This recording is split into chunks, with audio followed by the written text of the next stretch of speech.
So anatomy and physiology BSN का first unit है और इसको हम कहते हैं introduction to the body as a whole. यानी कि जो इंसान की जो कंप्लीट बॉडी है उसका जस्ट एक इंट्रोडक्शन पढ़ते हैं हम फर्स्ट यूनिट में। तो according to the Pakistan nursing council जो हमारे पास करिकुलम है, बिल्कुल उसके अकॉर्डिंग के हम चैप्टर पढ़ेंगे। सबसे पहले तो देखते हैं कि एनाटमी क्या होता है। Science of structure and function of the body, यानी सिंपल बॉडी का स्ट्रक्चर किस तरह का बना हुआ है और डिफरेंट स्ट्रक्चर का क्या फंक्शन है, इसको हम कहते हैं एनाटमी। यानी बेसिकली हमने स्ट्रक्चर पढ़ना है। अभी जो एनाटमी होती है ये दो लेवल्स पे हम स्टडी कर सकते हैं यहाँ पे। एक होती है बेसिक एनाटमी, एक होती है क्लिनिकल एनाटमी।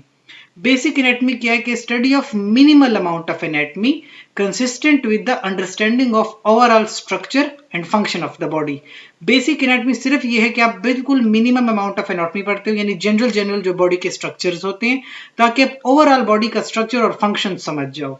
फिर एक होती है clinical anatomy. Clinical anatomy macroscopic study होती है बॉडी स्ट्रक्चर और फंक्शन की। इसके साथ साथ आप उसको रिलेट करवाते हो with the practice of medicine and other health sciences, यानी कि फिर आप उसको मेडिसिन की प्रैक्टिस के साथ देखते हो, यानी कौन सी डिजीज है एनाटमी, एनाटॉमिकल स्ट्रक्चर में कोई डिजीज है, फिर उसको किस तरह से ट्रीट किया जाता है, इसको आप कहते हो क्लिनिकल एनाटमी। फिर देखा जाए हमारे पास तो एनाटमी के दो और लेवल्स हैं। एक होती है माइक्रोस्कोपिक एनाटमी, एक होती है ग्रॉस एनाटमी। माइक्रोस्कोपिक सिंपल सी बात, एनाटमी को पढ़ना यानी स्ट्रक्चर को पढ़ना अंडर द माइक्रोस्कोप। तो माइक्रोस्कोप में हम दो चीजें पढ़ सकते हैं, एक होती है साइटोलॉजी, दूसरी हिस्टोलॉजी। साइटोलॉजी का मतलब आप सिर्फ और सिर्फ सेल को डिस्कस करते हो, जबकि हिस्टोलॉजी में आप ग्रुप ऑफ सेल्स डिस्कस करते हो जिसको हम कहते हैं टिश्यूज। तो यानी study of cell is called cytology, study of tissue is called histology. तो ये दोनों एनाटमी है, लेकिन हम इसको माइक्रोस्कोप के हेल्प के साथ पढ़ते हैं। फिर एक ग्रॉस एनाटमी जिसमें माइक्रोस्कोप यूज नहीं होता, इसको हम मैक्रोस्कोपिक भी कहते हैं, विदाउट माइक्रोस्कोप। फिर इसमें आ जाती है surface anatomy, regional anatomy, systemic anatomy और डेवलपमेंटल एनाटमी। पहली बात तो सरफेस एनाटमी, सिर्फ सिंपल सी बात है कि इंसान की जो बॉडी सरफेस होती है, यानी आप देख सकते हो कि ये ईयर है, ये नोज है, ये आईज है, ये हेड है, ये चेस्ट है, लेग्स हैं, इसको सरफेस एनाटमी कहते हैं। ये जब जनरल बॉडी के स्ट्रक्चर्स, सरफेस स्ट्रक्चर्स डिस्कस करो। रीजनल एनाटमी क्या है, जैसे बॉडी के डिफरेंट रीजन्स होते हैं कि ये हेड हो गया, ट्रंक हो गया, फिर ये लेग्स हो गई, इस तरह के। हेड में कौन कौन से स्ट्रक्चर्स हैं तो वो अलग रीजन है, ट्रंक में कौन कौन से स्ट्रक्चर्स हैं वो अलग रीजन है। इस तरह रीजनल एनाटमी हम पढ़ सकते हैं। फिर है सिस्टमिक एनाटमी। अब बॉडी के अंदर डिफरेंट सिस्टम है, अप्रोक्सीमेटली बॉडी के अंदर 11 सिस्टम्स होते हैं, जैसे कि muscular system, skeletal system, respiratory system, integumentary system. Different systems को डिस्कस करोगे तो वो हो जाएगी सिस्टमिक एनाटमी।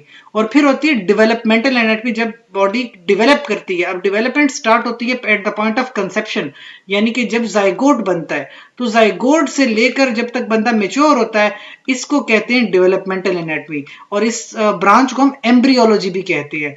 और from the clinical point of view देखा जाए, सबसे जो इंपॉर्टेंट होती है वो हमारे पास डेवलपमेंटल एनाटमी है, क्योंकि यहाँ पे अगर डेवलपमेंट में कोई डिफेक्ट आता है तो वो पूरी जिंदगी अब नॉर्मेलिटीज की तरह जो है रहता है। लिहाजा डेवलपमेंटल एनाटमी जो है यहाँ पे इंपॉर्टेंस रखती है, अगर हम उसको क्लिनिकल मेडिसिन के साथ रिलेट किया जाए। एनाटमी के बाद हमारे पास है फिजियोलॉजी। अब ये वैसे नॉर्मली देखा जाए एनाटमी और फिजियोलॉजी का अलग अलग कोर्स होता है, लेकिन यहाँ पे दोनों का एक साथ हम पढ़ते हैं एनाटमी और फिजियोलॉजी को। तो branch of biology that deals with the function and activities of the living matter, यानी कि आप डिफरेंट ऑर्गन की, टिश्यू की, सेल के जो फंक्शंस हैं वो डिस्कस करें। एनाटमी में आप स्ट्रक्चर डिस्कस करते थे, यहाँ पे आप फंक्शंस डिस्कस करते हो। तो फिजिकल और केमिकल फिनोमिना जितने भी इन्वॉल्व होते हैं, ये सारा का सारा हमारे पास फिजियोलॉजी में आ जाता है। अगर आप बेसिकली एनाटमी और फिजियोलॉजी का आपस में रिलेशनशिप देखो, ये क्यों एक साथ पढ़ी जाती है, तो एनाटमी है study of physical structure of the body, यानी आप फिजिकल स्ट्रक्चर की सिर्फ बात करो कि कोई स्ट्रक्चर किस तरीके का बना है तो एनाटमी हो जाएगी। फिर वो स्ट्रक्चर जो है किस तरीके से अपना फंक्शन परफॉर्म करता है वो हो जाएगी फिजियोलॉजी। तो यानी एनाटमी और फिजियोलॉजी हमेशा आपस में रिलेटेड रहते हैं। फिर नेक्स्ट चीज हमारे पास आती है level of organisation. Level of organisation, यहाँ पे जो ऑर्गेनाइजेशन है बेसिकली वो हमारे पास एक ऑर्गेनिज्म है, यानी किसी भी इंसान की या किसी भी एनिमल की जो बॉडी होती है उसको कहते हैं लेवल ऑफ ऑर्गेनाइजेशन। अब कोई भी लेट्स सपोज हम ह्यूमन बीइंग लेते हैं तो उसके लेवल ऑफ ऑर्गेनाइजेशन में स्टार्ट रहते हैं एटॉमिक लेवल से। सबसे छोटा लेवल एटॉमिक लेवल होता है। अब ह्यूमंस के अंदर एटम्स होते हैं, जैसे कि आप फर्ज करो आप कहते हो ह्यूमन के अंदर सोडियम होती है, सोडियम एटम है, ह्यूमन के पोटाशियम होता है, कैल्शियम होता है, मैग्नीशियम है, ये सारे के सारे डिफरेंट एटम्स हैं और हमारी बॉडी के अंदर होते हैं। जैसे कि कैल्शियम है, अब कैल्शियम की इंपॉर्टेंस ये है कि कैल्शियम ना हो तो हमारा हार्ट काम ही ना करे, तो यानी कि हार्ट का काम डिपेंडेंट है कैल्शियम पे। फिर आ जाओ पोटाशियम पे, पोटाशियम एटम है, पोटाशियम के लेवल बढ़ गए, हार्ट का फंक्शन वहीं पे रुक जाता है, इंसान मरने की हालत में आ जाता है। तो एक एटम है लेकिन पूरी बॉडी को वो कंट्रोल कर सकता है। इसी तरह सोडियम है, किसी सेल की एक्टिवेशन करवानी हो, कोई सेल अपना फंक्शन परफॉर्म स्टार्ट करता है, सोडियम की वजह से करे, सोडियम एक्टिवेशन करवाता है। लिहाजा हमारे बॉडी में एटॉमिक लेवल पे हम डिस्कस करते हैं। जब हम एटम्स को डिस्कस करें कि कैल्शियम किस तरह फंक्शन परफॉर्म कर रहा है, सोडियम किस तरीके से फंक्शन परफॉर्म करता है, जब हम बॉडी में इस लेवल को स्टडी करते हैं वो हो जाएगी एटॉमिक लेवल। फिर आता है मॉलिक्यूलर लेवल। जब हम बात कर रहे हैं, फर्ज करिए ऑक्सीजन है, अब ऑक्सीजन एक मॉलिक्यूल है, कार्बन डाइऑक्साइड मॉलिक्यूल है। आप बात करते हो रेस्पिरेशन के, रेस्पिरेशन में आप डिस्कस कर रहे हो ऑक्सीजन को, कार्बन डाइऑक्साइड को। इसके अलावा अदर मॉलिक्यूल्स होते हैं हमारी बॉडी में, जैसे कि प्रोटीन्स हैं, कार्ब्स हैं, ये सारे के सारे मॉलिक्यूल्स हैं। इस लेवल को डिस्कस करोगे तो ये हो जाएगी मॉलिक्यूलर लेवल। फिर आ जाते हैं सेल लेवल, यानी कि अब ये सारे के सारे सोडियम पोटाशियम है, ये मॉलिक्यूल्स हैं, सेल्स के अंदर है, आप सेल्स के डिस्कस करते हो। सेल लेवल को डिस्कस करोगे तो वो हो जाएगा सेलुलर लेवल। फिर आते हो टिश्यू लेवल पे, यानी ग्रुप ऑफ सेल्स। अब आपकी बॉडी के डिफरेंट टिश्यूज होते हैं, जैसे कि हमारी बॉडी तकरीबन 4 तरह की टिश्यूज की बनी है। एपिथेलियल टिश्यूज है, नर्वस टिश्यूज है, मस्कुलर टिश्यूज है, कनेक्टिव टिश्यूज है। जब आप डिफरेंट टिश्यूज को डिस्कस करोगे वो हो जाएगा टिश्यू लेवल। फिर आ जाओ तो डिफरेंट टिश्यूज मिलके ऑर्गन्स बना देते हैं। अब आप ऑर्गन को डिस्कस करो, लिवर का एनाटॉमी फिजियोलॉजी डिस्कस करोगे, किडनी डिस्कस करते हो, या फिर आप पेनक्रियाज डिस्कस कर रहे हो, ब्रेन डिस्कस कर रहे हो, ये फिर ऑर्गन्स हैं। अगर आप ऑर्गन लेवल को डिस्कस करते हो तो ये लेवल ऑफ ऑर्गेनाइजेशन में इस लेवल पे आता है। फिर डिफरेंट ऑर्गन्स मिलके एक सिस्टम बनता है, यानी कि जैसे कि रेस्पिरेटरी सिस्टम की बात करो तो एक तो उसमें नोज आ जाएगी, उसके बाद जो है वो हमारे पास ट्यूब्स हैं, फिर हमारे पास लंग्स आ जाती हैं। इसी तरह जीआईटी डाइजेस्टिव सिस्टम में माउथ है, फिर oesophagus, stomach, intestine, different organs हैं और डिफरेंट ऑर्गन्स मिलके पूरा का पूरा सिस्टम बनाते हैं। तो आप जब सिस्टम को डिस्कस करते हो तो ये अलग लेवल बन जाता है और फिर डिफरेंट सिस्टम्स मिलके पूरा का पूरा ऑर्गेनिज्म बना देते हैं। तो एज अ होल ऑर्गेनिज्म को डिस्कस करी तो सबसे बड़ा लेवल ऑफ ऑर्गेनाइजेशन ऑर्गेनिज्म का आ जाता है। तो इसका बेसिक मतलब क्या है लेवल ऑफ ऑर्गेनाइजेशन का, कि कोई भी ऑर्गेनिज्म हो उसको मुख्तलिफ लेवल पे डिस्कस किया जाता है। सबसे छोटे लेवल पे बात करो तो एटॉमिक लेवल पे बात कर सकते हो और सबसे बड़ा ऑर्गेनाइजेशन जो है हमारे पास ऑर्गेनिज्म लेवल होता है। फिर अब जो जनरल एनाटॉमी में बेसिकली हम पढ़ते हैं कि एनाटॉमिकल पोजीशंस होती हैं डिफरेंट हमारे पास।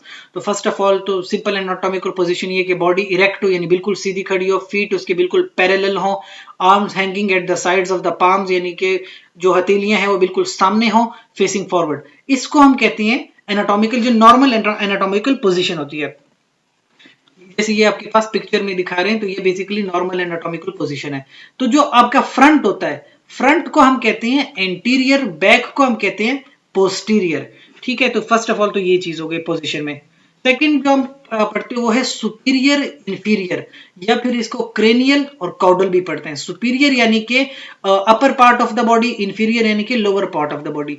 तो इसको अदर वर्ड्स में हम अदर टर्मिनोलॉजी में क्रेनियल भी कहते हैं, refers to the head, caudal that is refers to the tail. तो यानी कि नॉर्मल पोजीशन में बंदा कोई खड़ा है तो जो उसका upper part of the body है वो सुपीरियर है, जो उसका lower part of the body है वो इंफीरियर है।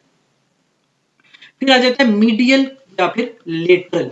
मीडियल क्या होती है, mid line of the body जो होती है, बिल्कुल जो हमारी बॉडी का मिड लाइन होता है वो मीडियल होती है।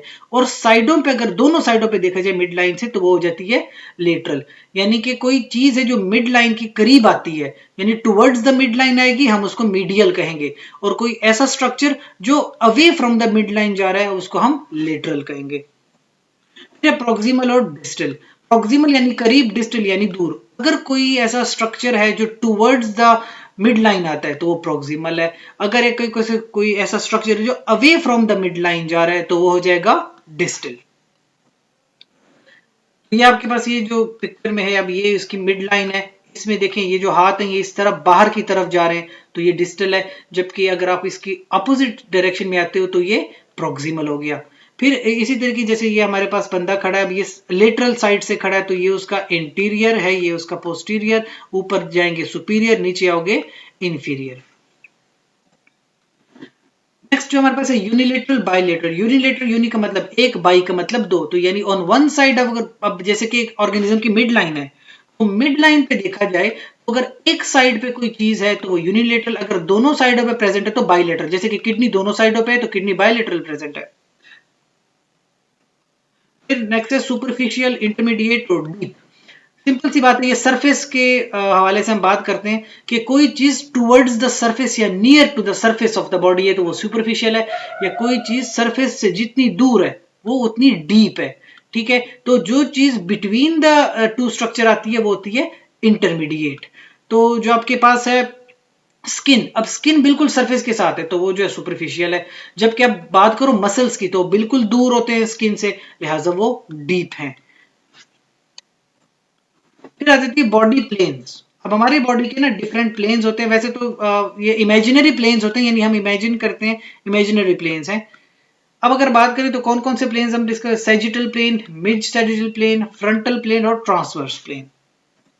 सबसे पहले सैजिटल प्लेन क्या होता है? ये इमेजिनरी प्लेन है। जब आपके पास कोई बॉडी बिल्कुल एनाटॉमिकल पोजीशन में खड़ी है, आप उसको हाफ डिवाइड करते हो, बिल्कुल हाफ में, तो ये हो जाता है सैजिटल प्लेन, यानी एक राइट साइड हो गई, एक लेफ्ट साइड हो गई।